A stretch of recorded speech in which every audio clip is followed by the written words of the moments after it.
بعد اعضاء کو پونچھنا، کیا وضو کرنے کے بعد اعضاء کو پونچھنا چاہیے یا نہیں؟ پونچھنا چاہیے، پونچھنا چاہیے، یہ پتہ نہیں کس طرح سے لکھا ہوا ہے. ایک شعر یاد آ رہا ہے، بلال انصاری نے یہ سوال پوچھا انڈیا سے. شعر یاد آ رہا ہے پونچھنے سے. ہم نے 9 کلاس میں تھے تو ہمارے ٹیچر نے شعر سنایا تھا، ان کے دستے نازک کے لیے بھیجی تھی جو پونچھی، خبر پہنچی تو یہ پہنچی کہ پونچھی نہیں پہنچی. اس کو شاعر نے کہا ان کے دستے نازک کے لیے بھیجی تھی جو پونچھی، خبر پہنچی تو یہ پہنچی کہ پونچھی نہیں پہنچی. یعنی شاعر بیچارہ جل رہا ہے، کڑ رہا ہے. تو سوچو، یعنی اس زمانے میں رومال نہ پہنچنے پر اتنی تکلیف ہوا کرتی تھی، اور محبوبہ تک رومال پہنچانا بہت مشکل ہوتا تھا. آج تو بندہ آرام سے پہنچ جاتا ہے محبوبہ تک. تو اس زمانے میں اتنے فاصلے تھے کہ محبوبہ کو آپ رومال پہنچانا آپ کے لیے مشکل تھا، تو لو لیٹر کون پہنچائے گا اور خود کیسے پہنچے گا.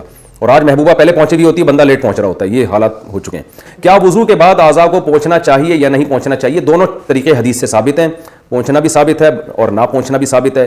تو بعض علماء کہتے ہیں نہ پونچھنا زیادہ بہتر ہے، اس میں وضو کے آثار دیر تک رہتے ہیں، یعنی وضو کی تازگی زیادہ دیر تک رہتی ہے. لیکن جائز ہے، بہرحال الجھن ہوتی ہے بعض دفعہ، نماز میں دل نہیں لگتا، پانی ٹپک رہا ہوتا ہے، تو پونچھ بھی سکتے ہیں، کوئی اتنا بڑا ایشو نہیں ہے. کیا اٹیچ باتھ روم میں وضو کی دعائیں پڑھ سکتے ہیں؟ اٹیچ باتھ روم میں وضو کی دعائیں نہ پڑھیں تو اچھا ہے. ویسے بھی وضو میں کوئی لمبی چوڑی دعائیں نہیں ہیں، صرف ایک ہی دعا ہے، اللہم اغفر لی ذنبی ووسع لی فی داری وبارک لی فی رزقی. اس کے علاوہ جو لمبی چوڑی دعائیں ہیں نا وضو میں، ہاتھ دھوتے ہوئے، منہ دھوتے ہوئے، کلی کرتے ہوئے، یہ کسی بھی مستند روایات سے حدیث سے ثابت نہیں ہے. وضو میں چہرہ دھونے کی کیا حدود ہیں؟